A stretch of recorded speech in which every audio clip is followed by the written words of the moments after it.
Hello, everybody. Welcome to the Orange Pill Podcast. My name is Graham Elwood. Thank you for joining us on a wonderful Monday.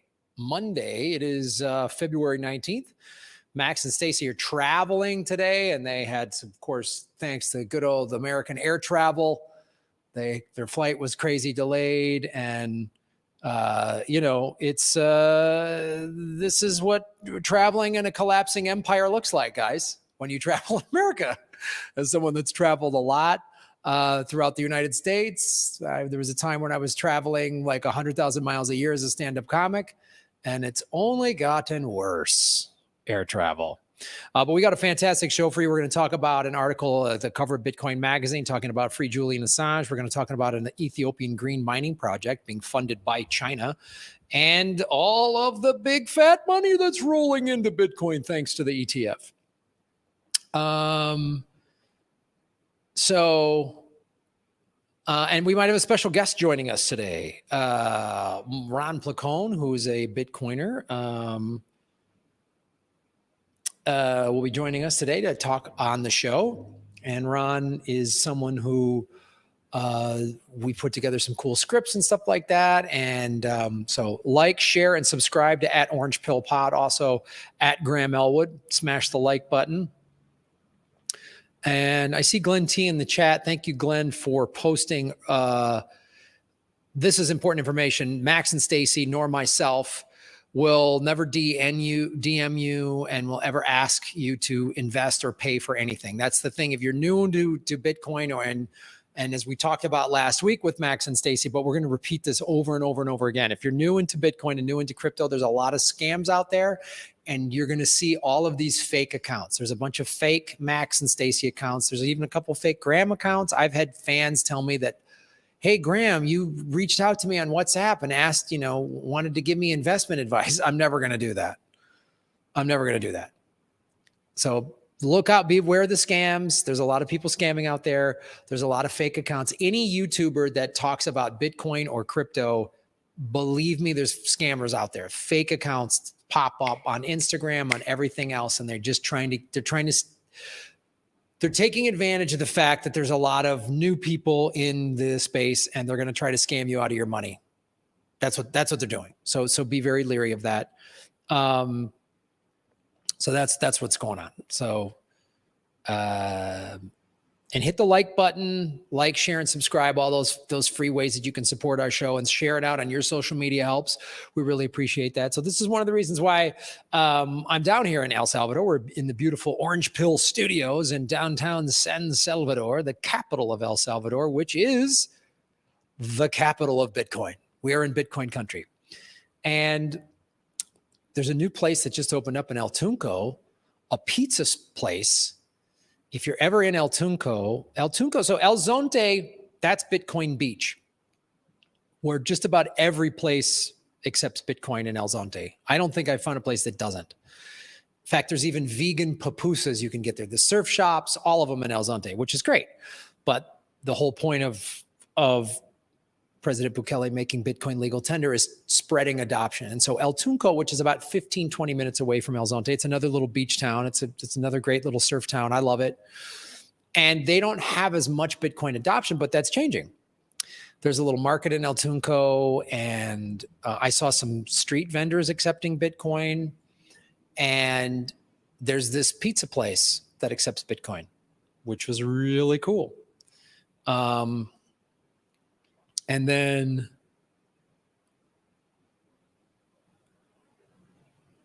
and let's also go to swanbitcoin.com, Orange Pill.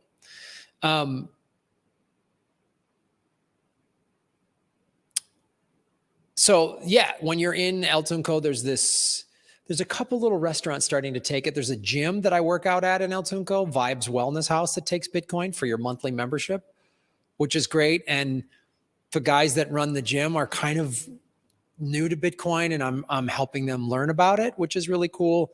And if you want to learn more about Bitcoin, go to mepremierbitcoin.org, I believe. And they have some PDFs that you can download and read. They're in Spanish and English if you're new to Bitcoin. So just get as knowledgeable as you can and be careful of the scams. Be careful of the scams.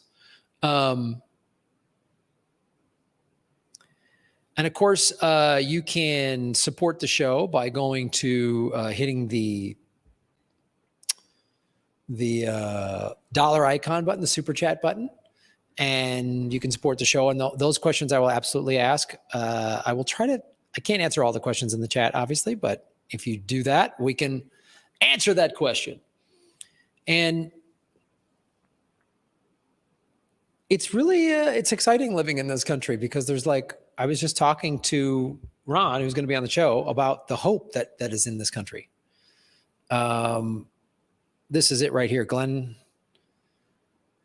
Me Premier Bitcoin.io/my-first-Bitcoin, where you can download their information. They're basically, Me Premier Bitcoin is a non-for-profit, an NGO that is educating El Salvadorians primarily on what Bitcoin is, and to get kids, they're getting it into schools and they're having classes, and it's really fantastic. They're helping just really light a fire under adoption in this country. And so, but you can use this model. This is the thing I say, like the circular economy that they started in El Zonte. It's something you can start wherever you live. You're seeing these Bitcoin bubbles pop up all over the world. Really, it's really cool. You're seeing it pop all over the world. I mean, you're literally in Costa Rica, in Guatemala, in the Philippines, in Africa. I mean, you're just seeing it pop up all over in Brazil, in Mexico. And, you know, that was the cool thing of going to these Bitcoin, the Adopting Bitcoin Conference and the Pacific Bitcoin Conference, which is run by Swan, is meeting people from all these different parts of the world who are helping these circular economies. So but basically what a circular economy is you just get everybody in that little town or neighborhood to start doing it. Let's say you have your favorite coffee shop and you go to them and say, why don't you guys start accepting Bitcoin, and show them how to do it if you're a Bitcoiner, right? And then you go to the restaurant across the street and you say, why don't you guys start doing it? And then the shoe store, then the clothing store, then the Thai restaurant, then the sandwich shop, then and all of a sudden, like, that little street, has everyone starting to take Bitcoin. And when the word gets out, Bitcoiners, we all like to go to places that are doing adoption. And I think it's critical to try to have more adoption in like the first world countries to get the US in it. But part of it is the US doesn't need it. It's more important in developing countries where people don't have access to traditional banking. That's the thing. That's one of the things I like about Bitcoin is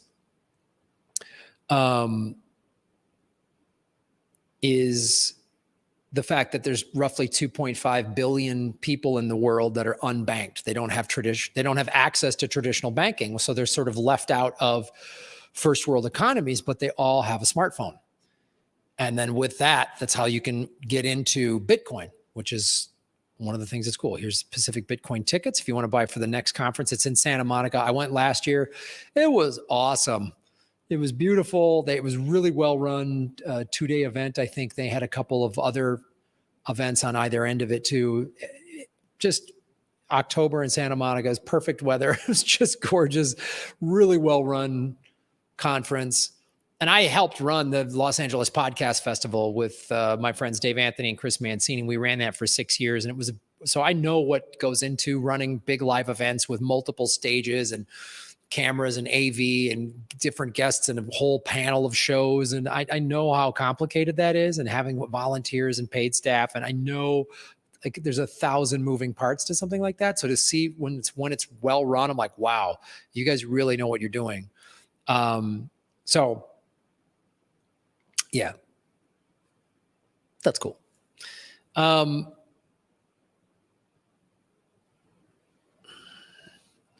you tell Bukele to open direct flights to Bangkok or at least Singapore? Yeah, that's not up to Bukele. That's up to the airlines.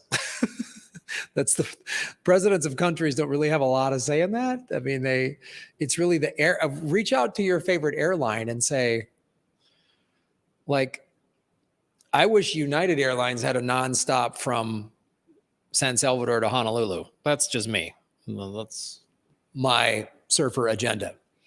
But they do have nonstops to LA. I think out of San Salvador, there's numerous airlines. United comes in. American Airlines comes in for sure. And then there's Avianca, which I think is, I forget, it's a Latin American airline, but they have flights to a bunch of American cities and flights all throughout Latin America, which is great. Scam emails start the day. So, all right. Swan, let me double check that. Let me make sure that that's correct. Swan. Yep, swanbitcoin.com/orange pill. So swanbitcoin.com/orange pill is where if you sign up for Swan, you get a free, using that affiliate code, you get a free $10 in Bitcoin, right? Isn't that cool? And you're supporting our show. Oh, this is great. Flightconnections.com. Thank you, Glenn T. We appreciate it. We appreciate it. Glenn, I think we're going to make you. Thanks, Glenn.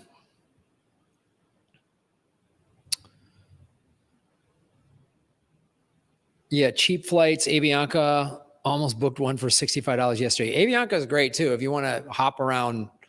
And Avianca has direct flights from LA, from I think either Houston or Dallas. They have direct flights from Florida, but a lot of great direct flights within, like this, to San Salvador, to, like, if I'm not mistaken, I think like Bogota. I mean, Avianca is pretty good with that.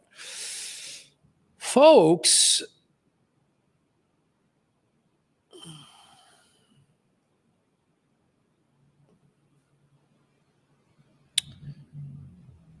all right, let's bring in our guest, ladies and gentlemen. He hosts the podcast 1000. He used to formerly host Get Your News On with Ron. He's a good friend of mine. And I orange pilled this gentleman. I've forcibly orange pilled this gentleman. So it's very fitting that we have him on the Orange Pill podcast. Ladies and gentlemen, please welcome to the show, Ron Placone. I mean, hi, Graham. Orange, I mean, it's not like it's a one-time thing. Really, it's a way of life. Yes. It's a journey. It is. Actually, that's fair. That is fair. It is a journey because you know, Bitcoin is like one of those things, you learn about it at first and you kind of get a grasp of it. And then you keep learning more and more and more about it, especially when you have a buddy like me who won't shut up about it. So then it's just happens to be a little interested in it. I don't know if you look at, I don't know why you think I'm way interested in it. I'm just on a set that says Orange Pill. Like I'm doing a podcast whose soul has one theme and it's Bitcoin. I just spit. So this is all we're talking about morning, noon, and night on this show. This is what I literally moved to I moved to El Salvador so I could just talk about Bitcoin with people who also just want to talk about Bitcoin all the time. Dude, I mean, that's pretty cool that there's just like that specific of a lane. There's actually a place that you can go. And for you, it also has surfing. Oh, so that's like all kinds of wins. This is the perfect place for me. I mean, literally, I'm in such you coined it when I came down here. You're like, yeah, how's Bitcoin Disneyland? And that's what this is. This is Bitcoin Disneyland, and there's surfing. It's so great. Like I'm tan. I was snorkeling Saturday. I was surfing yesterday. It's just gorgeous, man. Like I was meditating on the beach this morning. It's so great. It's raining here, actually. It's raining in LA today. When it rains, everybody's in a great mood, though. Yeah. Everyone's happy here. Everything's fine. There's nothing to worry about. but it did rain. Which is LA okay because we collect all the water, so we're doing great. Sure. We collect it right. No, LA is this like dynamic, exciting city, and then when it rains, it becomes a third world country. Like it just becomes just a floating nightmare. They shut everything down. Like everything. It's like when I moved to Los Angeles, I thought, well, it'll be cool. I'm gonna live in a place where there's no snow, so like it won't impede my day to day. But basically, LA's equivalent of a snow day is it rained. So it really is the same thing. Like it is. It rains and we're done. It's over. Can you imagine if LA actually got a snowstorm? Like people would go insane. It would end. It would be like The Last of Us. It would literally the entire city would just go up in flames, and it would just be a total dog eat dog whatever, which is basically what it is now, except there's still taxes. But it would really just go full throttle into that. And then, and nobody would come check on us. They would just leave us. They'd be like, I heard LA's a freaking just dead zone. And they're like, yeah, we knew that. No, literally, like it's a freaking dead zone. People won't notice until they're not getting their fruits and vegetables anymore, and nothing is coming out on Netflix. Then they'll be like, is something wrong with LA? I feel like something's up. I feel like something bad might have happened. How long do you think it would take before Angelinos resorted to cannibalism if there was a snowstorm?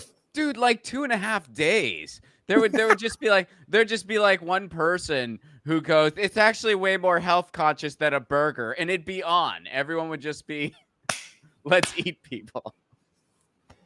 They don't give a shit. It would just be like, my Pilates teacher said eating human flesh is actually really good for you. So it's amazing. We're all doing it now. And people would be like, all right, I guess I'm eating my neighbor. That's cool. There's actually an entire diet based on it. And it really is. I mean, you're basically cleansing your body with other bodies. Okay. You do it for 30 days. Then you stop. Oh. Yeah, no, I've heard about this. The 30-day cannibal cleanse. I heard about this. Yeah.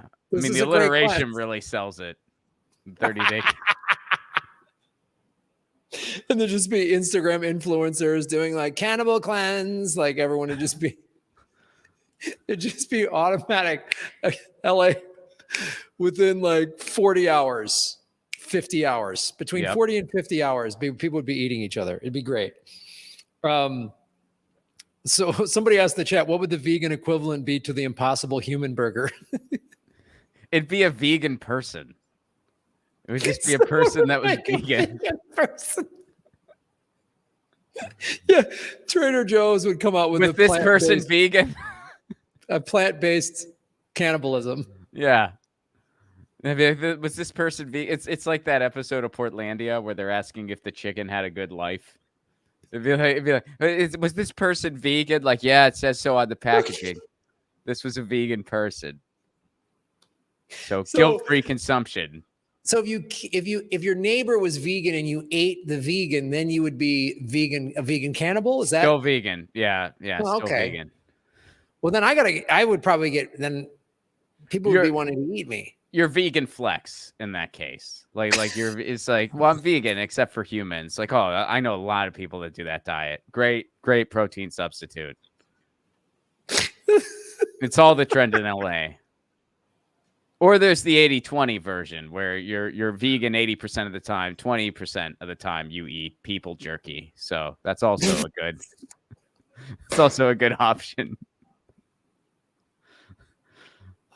No, the people jerky at Whole Foods is really amazing. It's amazing. Like it's farm to table people jerky. It's really good. I like the fact that they let you grind it yourself. And if you bring a reusable jar, you save 25 cents, which is fantastic. I mean, say what you want about that guy, but he's making the world a better place.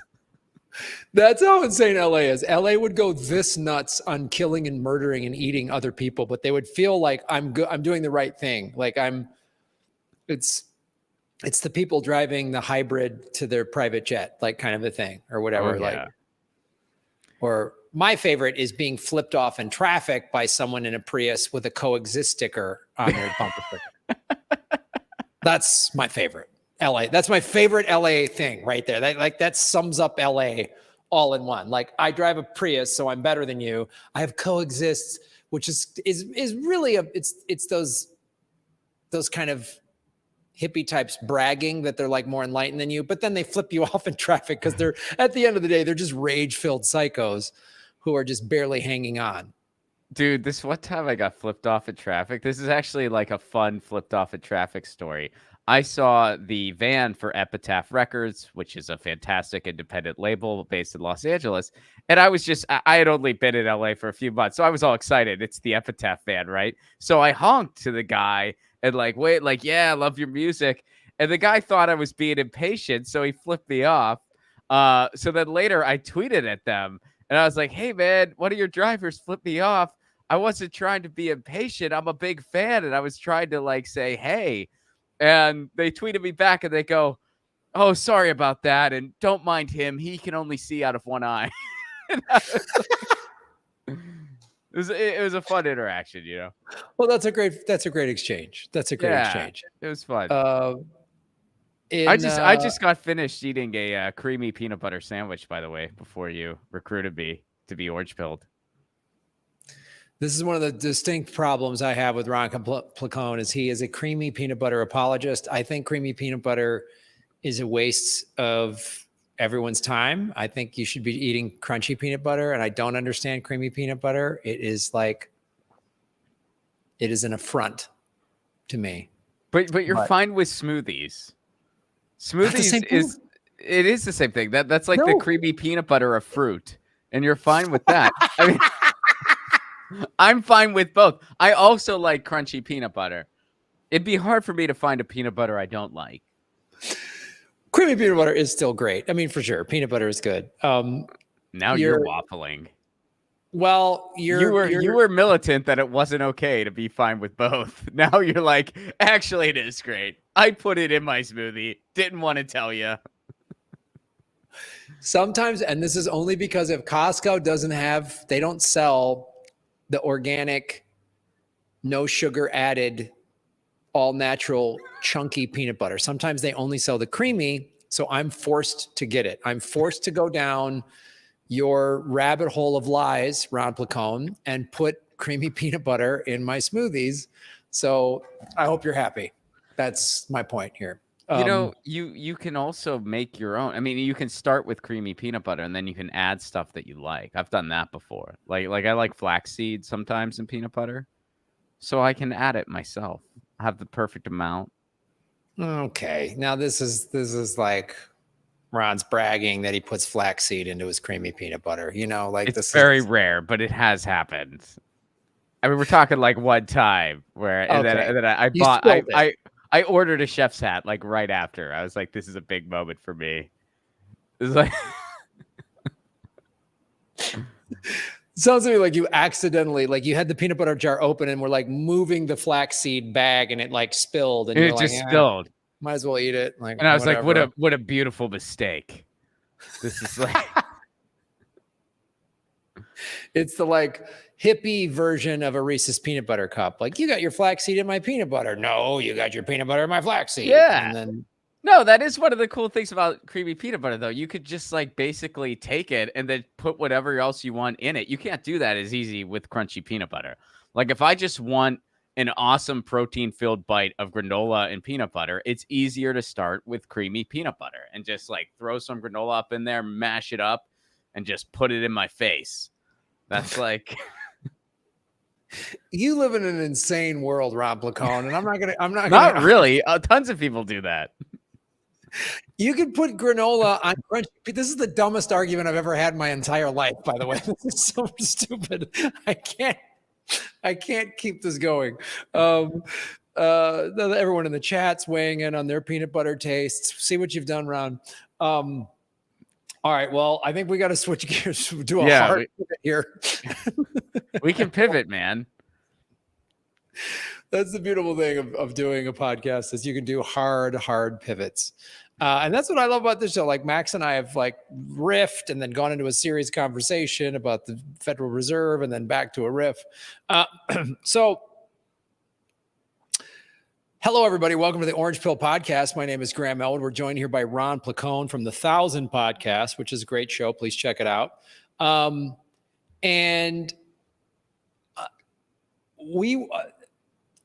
a huge Bitcoiner, and Ron, you've become a Bitcoiner. And one of the things that I like about the Bitcoin community, and it's a lot of different people from a lot of different walks of life, but there's kind of some consistent through lines, which is freedom of speech and freedom of the press. And what is being discussed a lot online, especially in our sort of circles of activists and stuff like that, everyone's talking about Julian Assange. He's, as well they should be, because some new like legislation or whatever, like some new things have changed, it sounds like, or they're trying to not extradite him. And I think the Australian government has come forward in his defense, finally. But one of the things I think that draws people to Bitcoin, regardless of your background, socioeconomic, political, is the freedom that it gives, right? It gives you out of the corrupt central bank system. And if you're a student of WikiLeaks, I think, was one of the early adopters of Bitcoin because they were stopping the funding. People would donate to WikiLeaks, and the US State Department and the central banks like basically formed a cyber wall around it. Where they couldn't collect any money, they started using Bitcoin, I think back in 2012 or 13 or something like that, if I'm not mistaken. So Julian Assange was one of the early adopters of Bitcoin and saw the power of Bitcoin. And so this just, I saw this on Bitcoin Magazine's Twitter feed today. So they put free Assange, and they put this on the cover of their magazine, the Gatekeepers issue. And this is pretty significant, man. This is pretty cool. This is that a magazine whose sole purpose is to just talk about Bitcoin and the power of Bitcoin. But one of the things that has drawn me to Bitcoin is that it can fix so many problems. You can't financially censor people if we're all using Bitcoin. And Assange is a really good example in that. I'll pull this down so we can, keep trying. I just pressed every button I could find on StreamYard. Because the history of some people might not know this. So when this is how the central bank, specifically the IMF, flex their muscle on behalf of the United States, the Pentagon and the State Department, is when Assange was in the Ecuadorian embassy in London, and Ecuador was protecting him, and the US and the UK were trying to arrest him. So one of the things that they did to get him out of that embassy is they said, hey, the IMF went to Ecuador and said, hey, we're going to give you $500 million, a $500 million, loan, but you better give up Assange. And initially the Ecuadorian president, I think, was like, nah, we're going to still give up Assange. And they're like, okay, we're going to pull that money away. And then Ecuador acquiesced. And so that's one of the ways that they got Assange, who is a political prisoner, for doing nothing more than publishing information that was given to him about how the United States is committing war crimes and killed journalists and innocent people in Iraq and Afghanistan under the Bush administration and the Obama administration.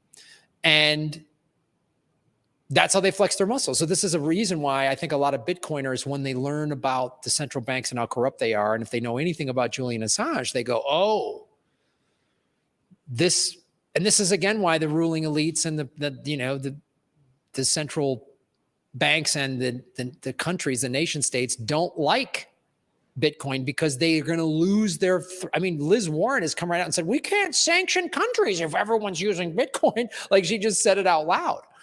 So, Ron, how do you see this? Obviously, you're very familiar with the Assange case and what is happening right now. And how do you see, not only, first of all, just tell us like what you see about the current situation with Assange, but also how you think Bitcoin could potentially, I don't know that we can draw the line that Bitcoin could get him free, but could Bitcoin in the future help avoid more whistleblower journalists like Assange from being illegally imprisoned? There's a lot of elements going on there, man. Well, so Yes. first of all, with the Assange case, I mean, as of us streaming this right now, the date is February 19th. Tomorrow, February 20th, and then I believe 2 days, the 20th and the 21st, is when he is going to appeal being sent to the U.S. That's where the case is right now. They have ruled that he can be sent to the United States. If he is sent to the United States, that's the worst possible thing that could happen. He's in a terrible situation already in London. Like the conditions are terrible. However, it would be even worse if he were to be sent to the United States. In fact, they even ruled that prior. I mean, at one point, the court ruled, obviously they put it in more flowery words, but they basically said, that would be too barbaric to send this guy to the United States. Like, that's basically what they said. Rome has made him an honorary citizen. Oh, wow. Yeah, Rome has made him an honorary citizen, which is really cool. There have been protests all throughout London. Someone in the chat pointed that out. There's also some journalists from all over the world. I know Kevin Gustola, I believe, is out there now from the Dissenter, here, based here in the U.S. So there's journalists from all over that are out there that are going to be covering it on the ground tomorrow from London. So this is sort of the very pivotal moment. And there's a huge sense of urgency, because if they say he can go to the United States and they send him there, that's wow. I mean, like there's no chance he will get anything resembling a fair trial, because all the entire setup of it all is just complete nonsense. And we can't unpack every single element right now. It would take too long, but it's based on just speculation and nonsense. And it's based on their star witness, by the way, to bring finance into this in general. Their quote unquote star witness, who was a mole for the FBI, who is a convicted sex offender, and who recently admitted that they lied about everything. I'm going to mispronounce the name, but Sigurdur Thordarson from Iceland. Again, I'm probably butchering the name, but that guy lied about everything, admitted it, is a known embezzler. He was embezzling money from WikiLeaks. So, you know, had they been, you know, more on the blockchain, presumably, yeah, some of that could have been prevented, certainly. I don't know how something like Bitcoin could prevent future things like this from happening, because these are just, you know, political exercises. You know, and so that's funny. Woke Pope. That Alex Levy. Thank you, Alex, for supporting the show. Rome made Assange an honorary citizen. Woke Pope strikes again. I don't know if the Pope said anything about it or not. That's actually a good question. I'm not sure of that, but well, hey, whatever the motivation was, I'll take it. It's great, but I mean, just to be clear, there's no way Rome made a decision without the Pope weighing in. Right. Like, if the Pope didn't want to do this, I doubt Rome would have done it. So just probably, yeah. That's my guess. So yeah, but I mean that's where the Assange case is. I mean, it's in a very, very dire situation right now, because again, and his health is. I mean, he had a stroke not too long ago. You know, his health is fading. He could. I mean, it's not out of the realm of possibilities that he could at some point have brain damage, you know, just because human beings aren't supposed to be in isolation that much. Like, it's just not healthy. It's not okay. And they're trying to kill him in prison. They're trying to kill him. And it's already been made clear, like, they had assassination plans against him. And it's so like, not, I almost said hilarious. That's probably the wrong way to put it, but it's just so incredibly just absurd how in the United States there's people that are still, Julian Assange helped Trump, which isn't true. But also it was revealed that Trump was part of the, like, they were trying to assassinate him. But like, oh yeah, they're so buddy. Trump was trying to kill the guy. You know, I mean it's just so absurd. That is so easily debunked. For starters, like, go to WikiLeaks and see the, like, dozens, Thousands. thousands of There's posts yeah. of stuff revealing Trump's corruption.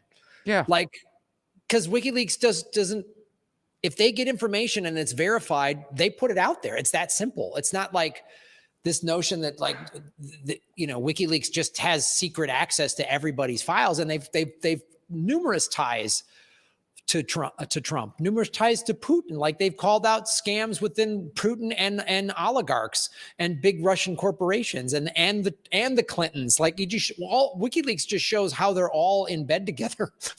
they're all awful people, and people just, this just reeks of the Clinton crybaby loser machine of every time they lose, it's somebody else's fault. So blame Assange, blame Putin. Oh, he's in bed with Trump. And again, Americans are just fed nonsense and propaganda on the regular media and on social media. So if an American just hears some little clip thing and they just go, oh, Assange, he worked with Putin and Trump, and they don't even know what they're talking about. They're just regurgitating some nonsense that was fed to them by, CIA algorithm or whatever. Anyway, it drives me nuts. Yeah, and we are, you and I have stayed on this beat for many years, as have other people, in this space, which is very important because no one else is. I mean, the corporate media in the US, there was one moment where they had a little bit of pause where I don't know if it was Chris Hayes or who it was, but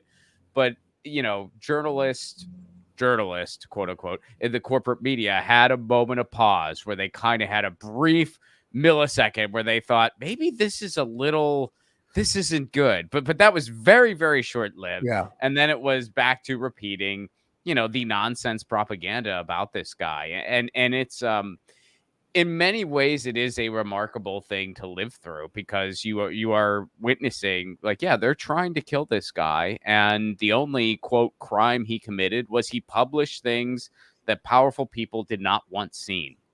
That's all. Like, that's all he did. He didn't even obtain it himself. Someone else gave it to him. But they're gonna make an example of him. Like, what they're doing to Assange, we've talked about this numerous times, but it bears repeating because he's still in prison, and a bunch of journalists are not. I mean, Tucker Carlson kind of mentioned it, like Assange once, but that's it. Like, Chris Hayes kind of mentioned it. Tucker Carlson said, oh yeah, but this should be 24/7 news cycle. But this just shows you that the media is corporate media, and it's been co-opted by the powerful and the ruling elites, and they and the State Department all working together. They don't want this getting out because the things they're jailing Assange for, they should have put Ben Bradley but have been put in prison, for what the Wall Street or what the Washington Post put out in the 70s. I mean, like the Pentagon Papers, like the Watergate. I mean, that's what the kind of journalism that this country used to pride itself on. Yeah. Is like, but the corporation saw it when you had, the news department divisions were separate and didn't have to earn a profit, meaning they didn't have to have good ratings. Then the corporations bought up all the news outlets. So there's now 4, maybe 5 multinational conglomerates that own 95% of all media, including entertainment media. Right. So then they just make this very easy to just shut down. And journalists, they're paid well. And there's the self-censorship that happens when you're paid really well. And you just kind of know, if I bring this up, I'm going to get some pushback. So I don't want to bring that up. So I want to keep the paychecks coming in. Like, that's part of what happens. And then there's the direct censorship of, you can't talk about that. Your producer gets in your ear and says, nope, kills the story or whatever. Yeah.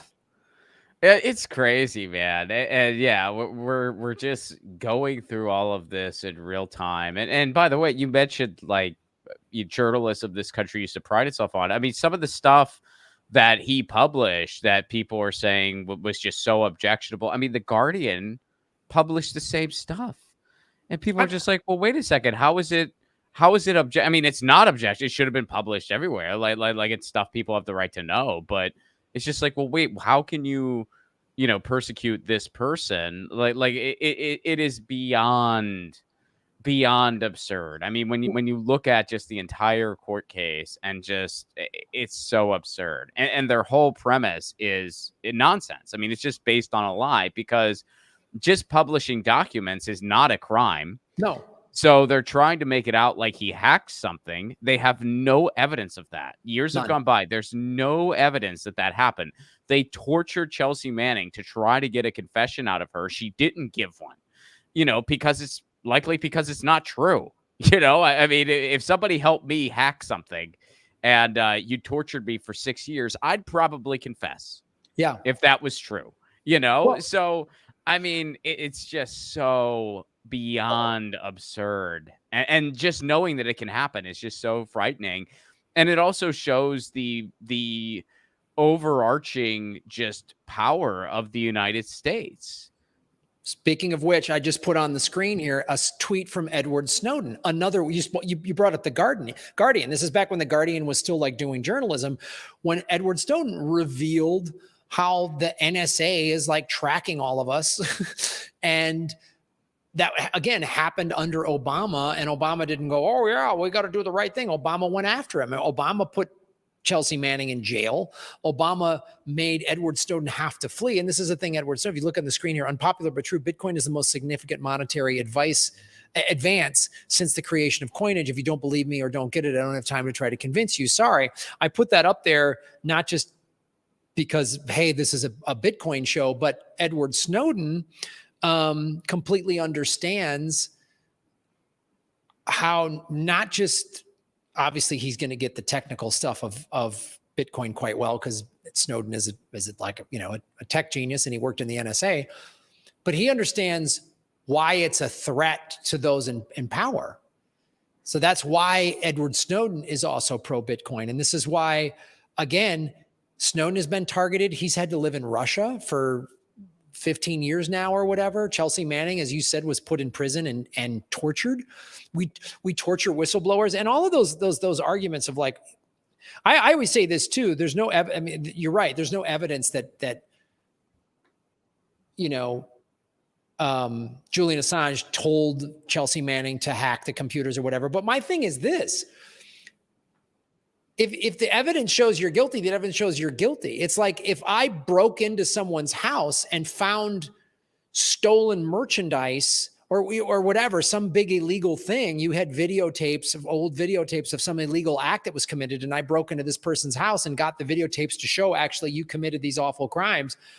Are we really going to get mad at me for breaking and entering? Right. Like, you know what I mean? When I have evidence of an egregious crime. So to me, and you're right, there is no evidence. But even if Assange did this, I don't care how he acquired the evidence. Right. The evidence shows how evil the United States war machine is. And it doesn't matter that it was under Bush or Obama or Trump or Biden. It doesn't matter. They're all war criminals. They all spend, hundreds of billions of dollars of taxpayer money that could be building infrastructure in schools and Medicare for all. And if we could have high-speed rail coast to coast and all this other stuff on this endless war. And Assange showed this. Right. Oh, yeah, absolutely. He's punished. Yeah, no, absolutely. I mean, from a moral standpoint, you're 100% right on. Unfortunately, in the eyes of the law, that's how they're able to have these charges against him. Like if he hacks something, that is technically illegal. However, going on what you said, though, and, full disclaimer, I am not a lawyer, but to my understanding, when something like this happens and the person doing it is acting in the public interest, it should be treated. And this was the situation with Snowden. And this is what Snowden brought up for himself. It should be treated as a political offense. They never treated Snowden, for instance, as a political offense. That's why, like, whenever people say to him, why don't you come home? Like, why don't you come home and face the music? He always says, well, I just want a fair song. Because he knows like the way they're going to bring the charges against him, it's not going to be accurate or fair in any way. Julian Assange going through the exact same thing. And the other thing that really muddies the water even further with Julian Assange, they treat him like a United States citizen when it's convenient for them. Yeah. But then when it's not, when he should have certain rights, they go, oh, well, he's not even a United States citizen. It's like, this is ridiculous.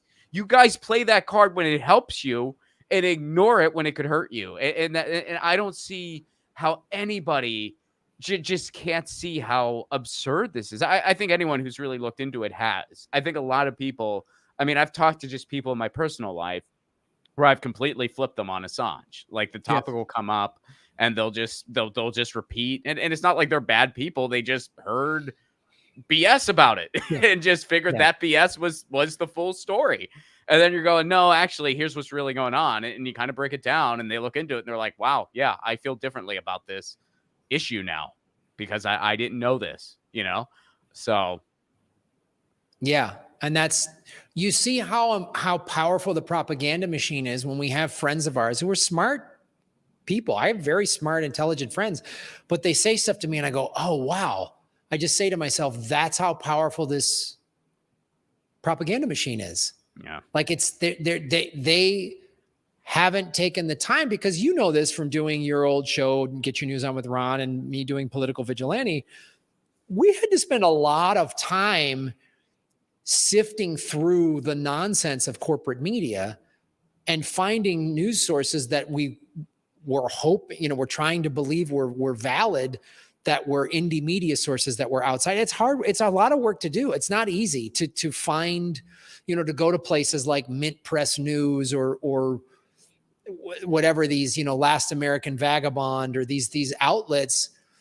I mean, even, and you see the Department of Justice, I used to get a lot of news from RT.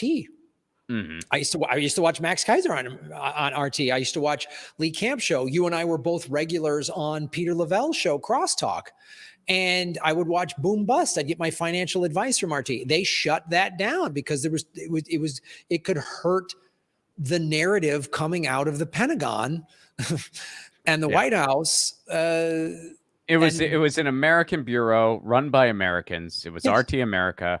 And all of a sudden, the United States decided that they were going to bring back the FARA Act, which is it's one of those pieces of legislation that was written at a certain time in history that was applicable to that moment that really has no place today. And it was written, I believe its origins were to try to stop Nazi spies and things like that. But now it can be interpreted to basically shut down any news source that isn't domestic. So they imposed the FARA Act, but for some reason they only went after Russian outlets and Chinese outlets. Right. BBC America wasn't a problem. Like none of that was a problem. It was just Russian and Chinese outlets that they went after.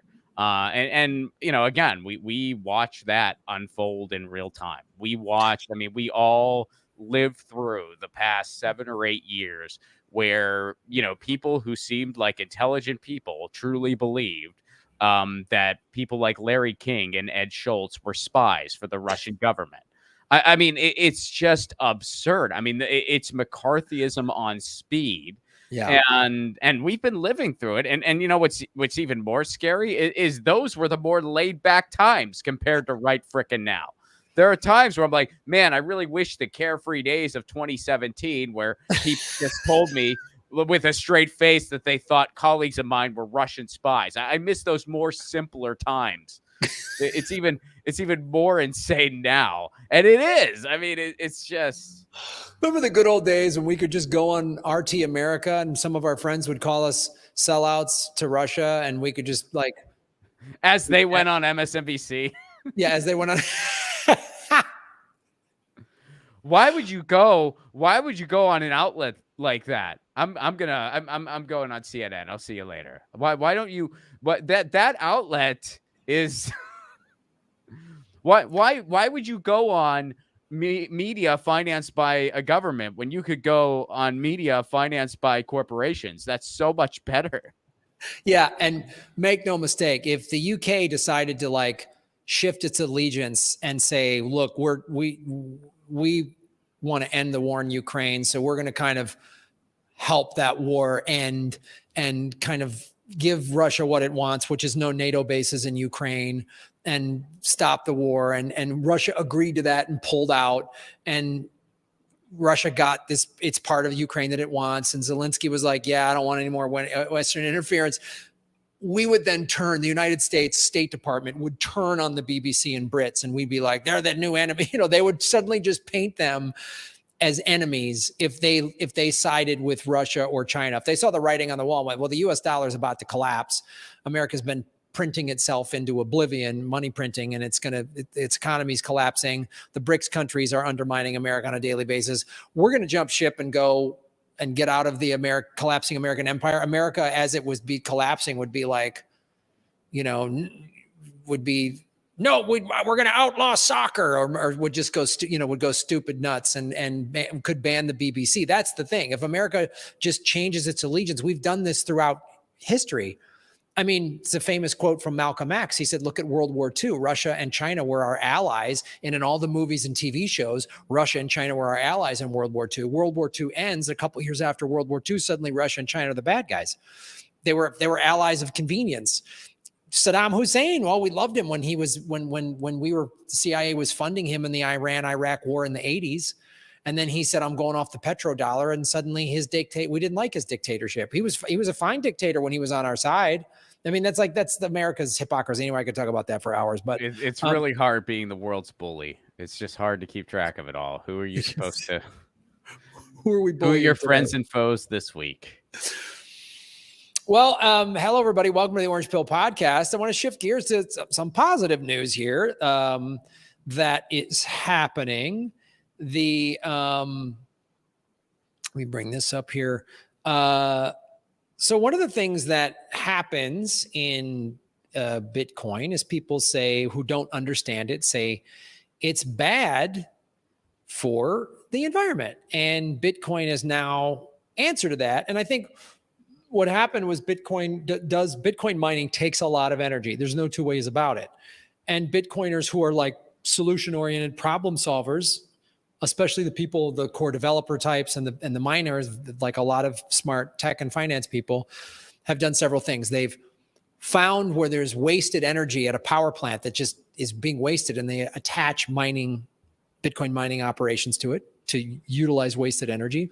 And then they've created a lot of green energy. Like there's a project that's being set up here in El Salvador that's Volcano Energy that is using green energy for Bitcoin mining. And there's these green energy projects all over the place. I did a story on my other show, Political Vigilante, about the Navajo reservation in America using solar power to run Bitcoin mining. So there's a new project here. And again, as we were just talking about, America's just so hell-bent on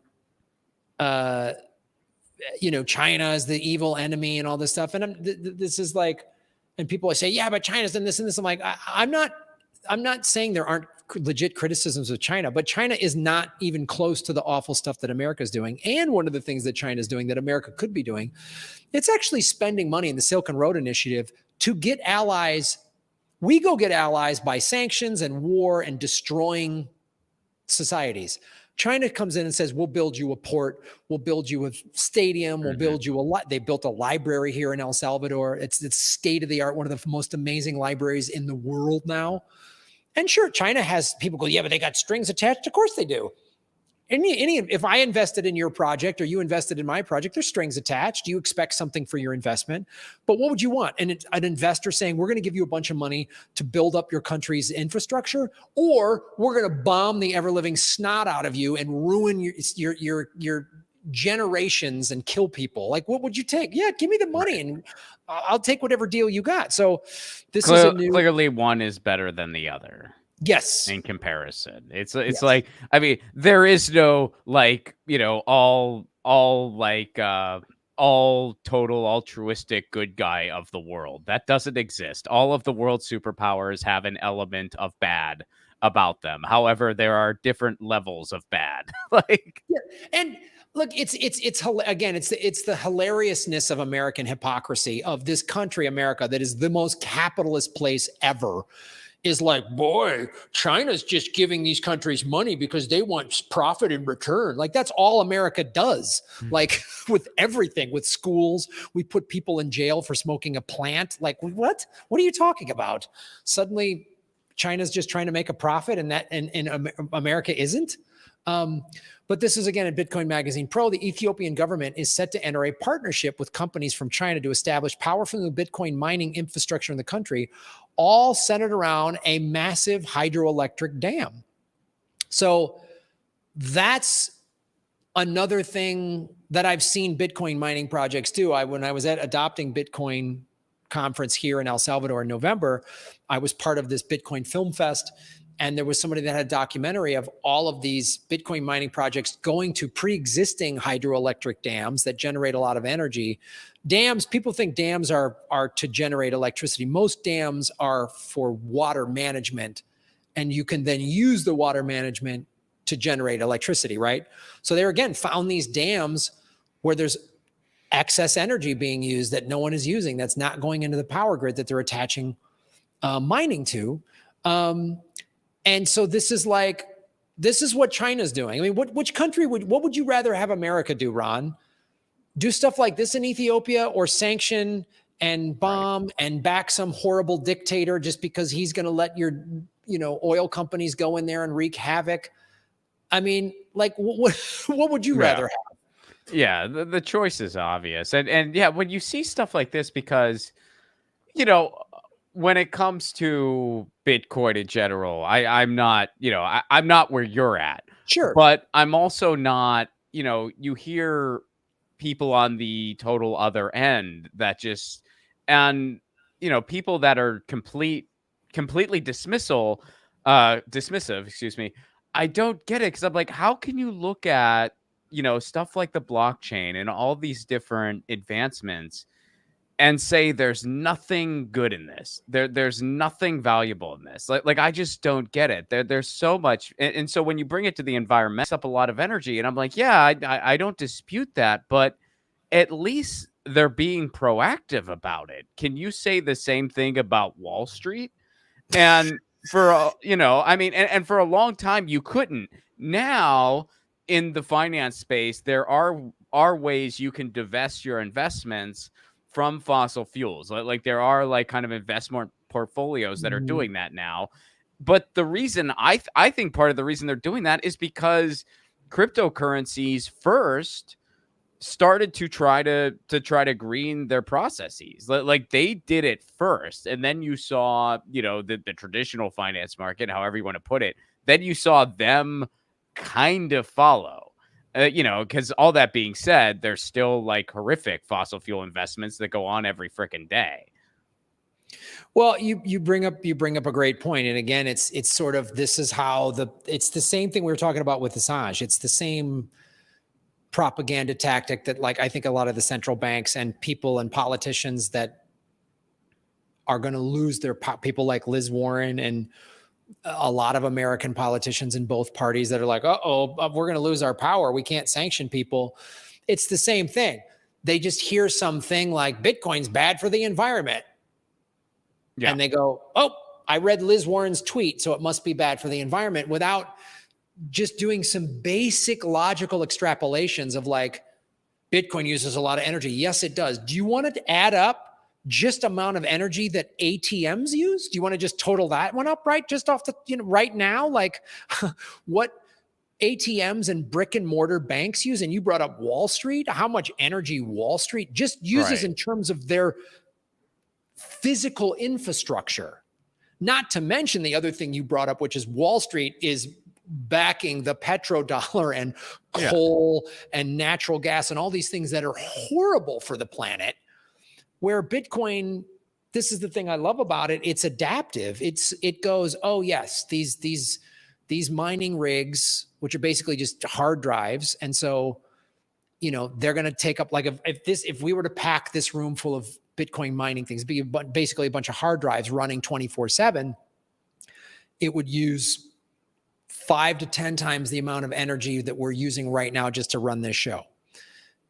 That's a lot. That's absolutely a lot. But then Bitcoiners go, well, how do we fix that? What do we do? Let's put solar panels on it, because that's part of it, is what's built into the equation. This is why whomever created Bitcoin was a genius. The biggest cost in mining is the energy. So if you can get your energy costs down, your mining profit goes up, right? Mm-hmm. So a bunch of tech people and finance people are going to go, how do we do this? Let's figure this out. And that's the thing about tech people, just sit down, they see a problem, and they go, how do we solve it? They don't sit there and go, I read Liz Warren's tweet. I'm dumb. Julian Assange helped Trump. Like they just don't scream. They actually go looking for evidence and data and solutions, which is the thing I like about the space. Is it's like everyone wants to find solutions rather than just scream online because they read the tweet of a corrupt politician. Well, because it's still relatively new. I mean, it's been around a while, but in the big scheme of things, it is still new. So there's a certain proactivity that is in this space that just doesn't exist in a lot of the other ones. And so when they point a finger, it's just like, yeah, that's a valid critique, but look at the other structures we have. They are certainly no better. And no one really has a response for that. It's just like, well, cryptocurrency. Okay, well, look at Wall Street though. Like, aren't that? Well, yeah, but it's like, okay, so what's your answer then? Like, are you just gonna like go? I mean, so I hear you. It's nuts. Shifting gears here to I want to talk about this.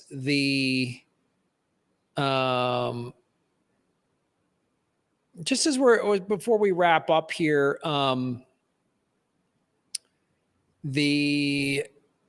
let's do this. So the Bitcoin price, welcome everybody to the Orange Pill Podcast. My name is Graham Elwood, guest hosting here for Max and Stacy, who are traveling. And I'm here with Ron Placone from the 1000 podcast. And thank you to everybody who's watching on the chat. You can support what we're doing by hitting the super chat button and ask a question. Also like, share, subscribe. We are at Orange Pill Pod. Wherever you're watching this, we're multi-streaming, multicasting on my YouTube channel and on Orange Pill's YouTube channel and on the Orange Pill Twitter. So if you're following one of those, follow all the other ones. I'm at Graham Elwood. So Ron, you've been, you and I got into like crypto around the same time when we both started having shows on Rockfin, which paid us in their cryptocurrency. And through that, we both started learning about Bitcoin. I've obviously gone full orange, but you follow the price, and we're now, today it popped over 52,000. A year ago, Bitcoin was at 19,000. It was still coming off of the scam of the FTX Sam Bankman-Fried thing in November of 22. So it was at 19,000, and look what it's gone from 19 to 52,000 in a year. That's what Bitcoin can do. And one of the reasons for that is the Bitcoin ETF. And this is a pretty powerful thing. And this is why when people like friends of mine or friends of ours who don't understand Bitcoin at all, and they're like, oh, Graham, you're just some nutbag YouTuber that's talking about your crazy digital currency. I'm like, don't listen to me. Listen to this. This is from Bitcoin Magazine. BlackRock and Fidelity now own a combined 203,000 worth of Bitcoin, which is they own 203,609 full Bitcoins, according to this, which is worth over $10.6 billion for their spot Bitcoin ETF. So what the ETF thing is, and we've talked about it numerous times. I talked about it with Max Kaiser on my other show and on this show.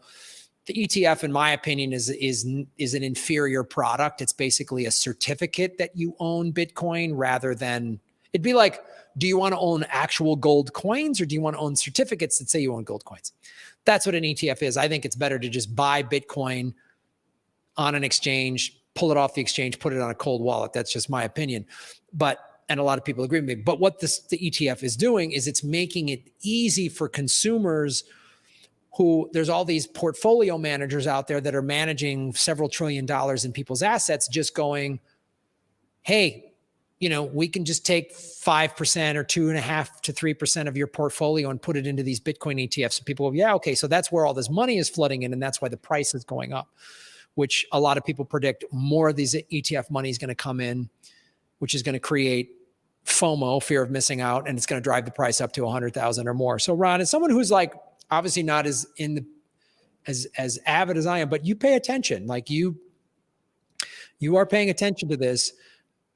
How do you see this? Because I like, I talk to all these people, obviously, that are like super into this and know all the details, but I like hearing people that are sort of like, you own Bitcoin, you know what it is. You know a little bit, but you're not, Yes. you can't necessarily speak the language, but you pick up some of it.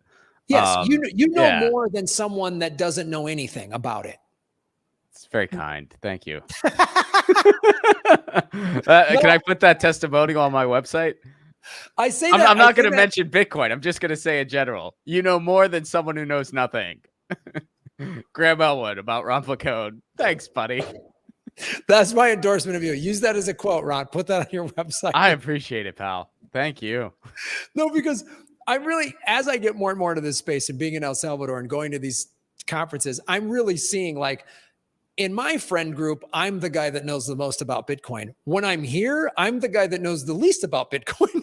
So, there's just like when I do the show and talk with Max, I learned so much. He's so knowledgeable about finance and the history of finance. So, but I love, because somebody who doesn't know anything about it, you could actually explain it to them and make them understand it in simplistic ways. How do you see all of this as somebody that's sort of paying attention a little bit of this from the sidelines? Yeah, I mean, I think the way you explained it was very digestible for like a regular person. Like, okay, so they're putting this money into it. People like having someone in the know managing things for them. Right. So that happens in the traditional finance space. So it would be, as this space continues to grow, it's bound to happen in the crypto space as well. So then, the FOMO happens and more stuff gets into this, which drives the price up, which for people who have Bitcoin, myself being one of them, that's a good thing. We like to hear that. That sounds awesome. As someone who has a remedial understanding of it, but a bit of an understanding of it, one of the things I see in the bigger scheme of things is a lot of the vilifications of crypto, especially when it comes from the government, comes from frustrations about not being able to have as much control as they want to.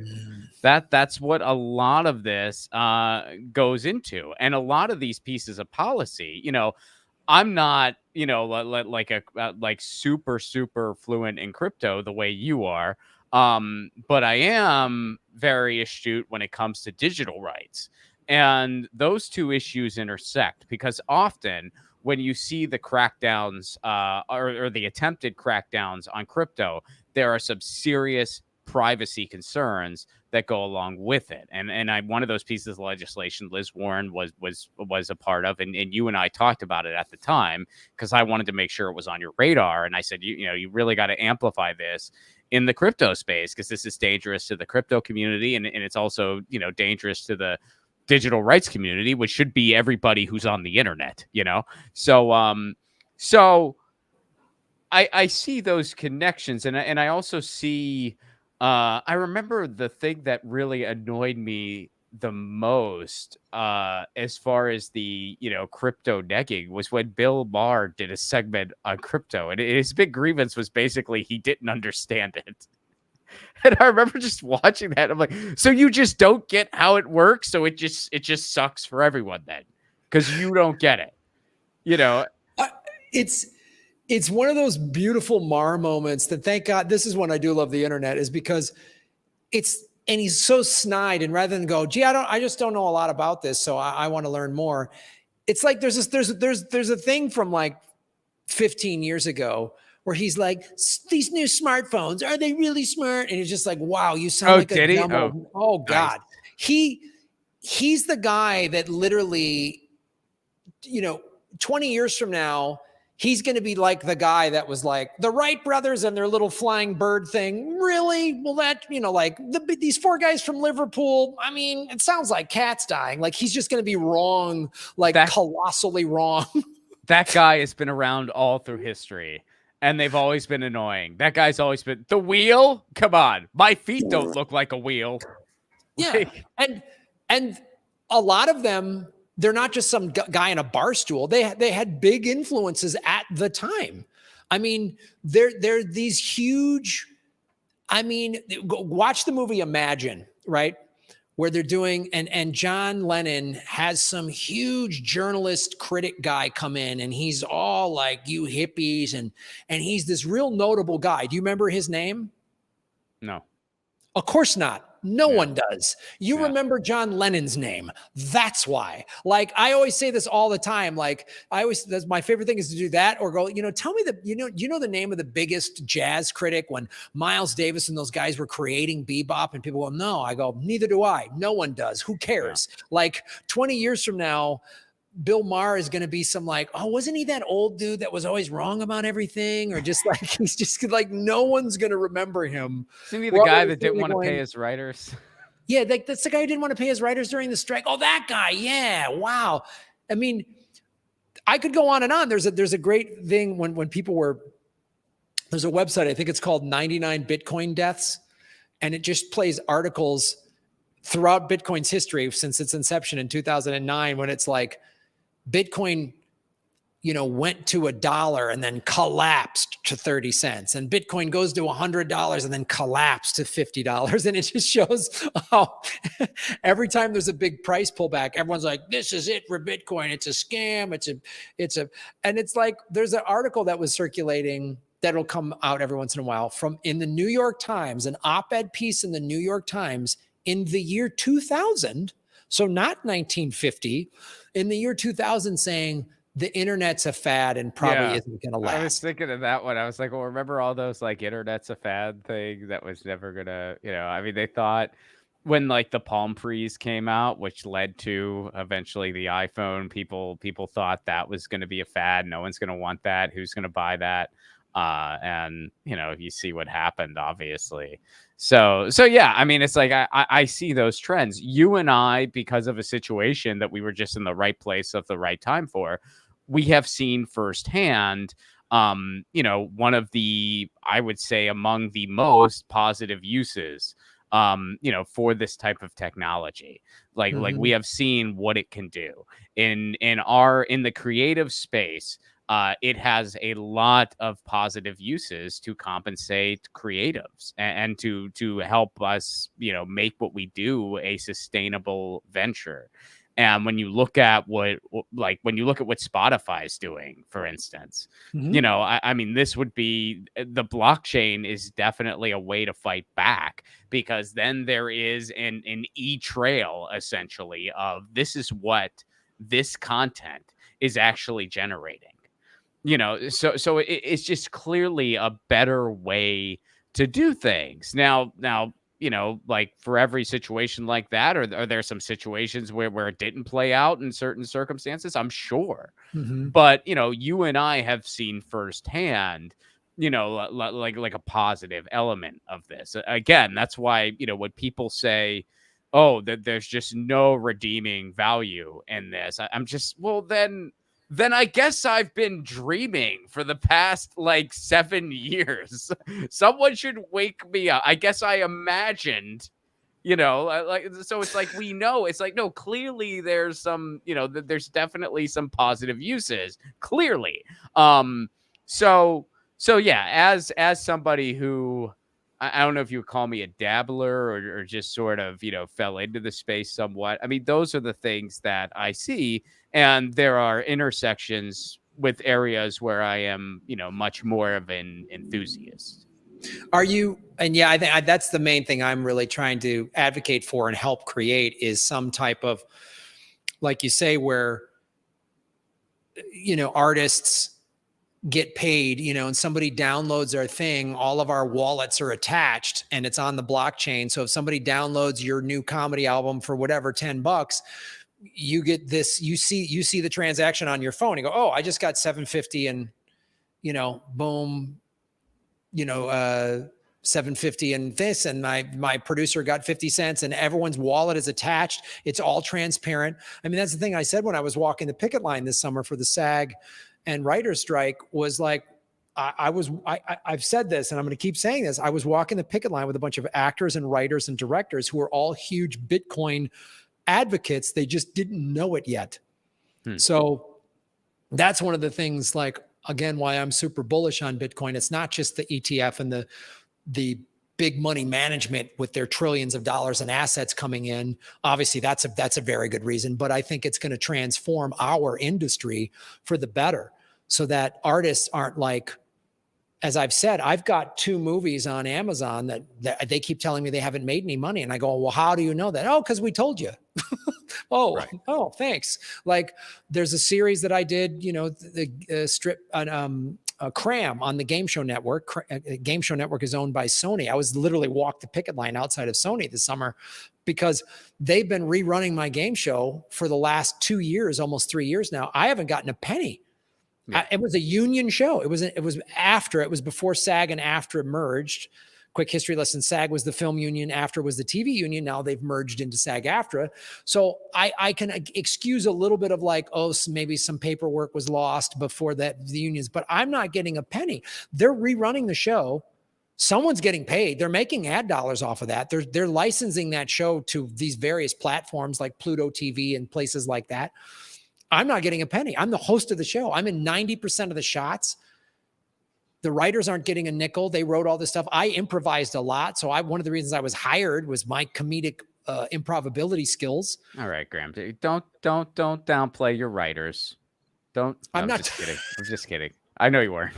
I'm just messing with you. No, the writers need to get paid as well, is my point. Everyone needs to get paid. And so the moment we can create a platform where blockchain and Bitcoin is attached to this and everyone's wallets are attached, there's nothing to hide anymore. So that's why I'm excited about this. Any last parting thoughts on, Ron, I know you, like you say, you don't follow it as much as I am and others are, but as someone that's sort of a passive Bitcoiner, how do you feel about this year of 2024? Well, to sort of tie it into like based on what you just said, to kind of make it just sort of an overarching thematic thing that I think anyone could grasp, even if this is your first day hearing about Bitcoin existing. I doubt that's the case for anyone watching this, but you get the idea. You can't apply an old model to new technology. Right. And that's, obviously we are both in show business and that's a very prime example. So we've been using it a lot, but you can apply it to almost any industry. You can't apply an old model to new technology, and the technology is here and it's not going anywhere, so using our space as an example, again, we are living in an age of content. That's just where we're at. We're not going to go back. People aren't going to start buying DVDs again or anything like that. Like we are living in an age of digital content. That's just the way it is. So you can't really apply the old models to that unless you're cool with screwing people over. And guess what? The powers that be are really cool with screwing the artists over. They're fine with that. So, we need a type of technology that's going to be held to account and is going to meet the moment. And that's the potential that something like the blockchain provides. Mm-hmm. Could it be mishandled? Certainly. Could it be an amazing step into the future? Abso-freaking-lutely. And I'd like to, play my role and hoping it's the latter and trying to make it the latter. Awesome. Well, Ron, where can people follow you online? You can follow me online. I'm at Ron Placone on all social media. RonPlacone.com is my website. My movie is screening around. If you want to see my movie, which I'd love it if you did, it's going to be in Tucson this week, February 22nd. It'll be in Omaha, February 29th. March 18th, it'll be in DC. March 22nd, I'll be in Pittsburgh doing a show, screening the movie, doing a Q&A. April 14th, Graham, you're going to be on a show with me. We're going to screen the movie, which, by the way, Graham's in the movie. He's hilarious. He does an amazing job. And then we'll be doing a Q&A after. That's April 14th in Los Angeles. And then June 8th in Idlewild, California, we're going to do a show screening and Q&A up in the mountains. So, ronplacone.com for all info. Yeah, watch it. I play a right-wing YouTuber. You're going to love it. It's great. Yeah, your role was great. You got a ton of laughs at the premiere, and it's a really fun movie. It's loosely based on the GameStop incident that happened in 2021, but it's a fictional story and it's a comedy. And I think a lot of Bitcoin people would, given that theme, would like the movie. So please check it out. It's very subversive and disruptive and in a good sense. So I think Bitcoiners will love it. Ron, thank you so much, man, for taking time to come join us on the show. And hopefully we'll have you back on soon. And maybe someday you come down to El Salvador. Thanks, Graham. I look forward to that. All right, dude. Seeing you, Later. buddy. Peace. Ron Placone, everybody, joining our show. That's our show, everybody. Thank you so much. A lot of good questions. Annabelle Corley's in the chat. Hello. Hello, everybody. Blaze Silver Wolf is popping in. I know it's like tough for Blaze Silver Wolf, and Holly Horn. I think they work during the day to be moderators. So thank you, everybody, for watching the show. Tomorrow, same time, 3 o'clock Central Time, which is El Salvador time, 4 o'clock in the East Coast, 1 o'clock is the Minister of Education in El Salvador is going to be on the show. And let me see. That is tomorrow.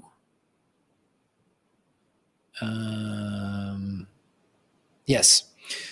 Tomorrow at 3 o'clock Central Time, 4 o'clock Eastern Time, 1 o'clock Pacific Time, tomorrow, Tuesday, which is February 20th. So we will have the Minister of Education talking about how Bitcoin is being implemented in all of the schools of El Salvador. It's going to be an amazing conversation. You really want to tune in for that tomorrow.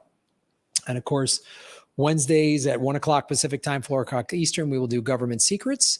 And then Orange Pill will be again at the same time, which is usually we always do at 3 o'clock El Salvador time, 4 o'clock on the East Coast, 1 o'clock Pacific time. On Wednesday, we will have a woman, Reina Chicas from My Premier Bitcoin, which is an educational, like a school that's a non-for-profit that educates El Salvadorians and kids and all that stuff. So really cool slate of shows. Like, share, subscribe. Follow me. I'm at Graham Elwood. Go to grahamelwood.com and also follow at Orange Pill Pod and the Orange Pill YouTube channel and all of that. Thank you so much, everybody, for watching. And thank you, Ron Placone. And we will see you tomorrow, 3 o'clock Central Time from San Salvador. Muchas gracias.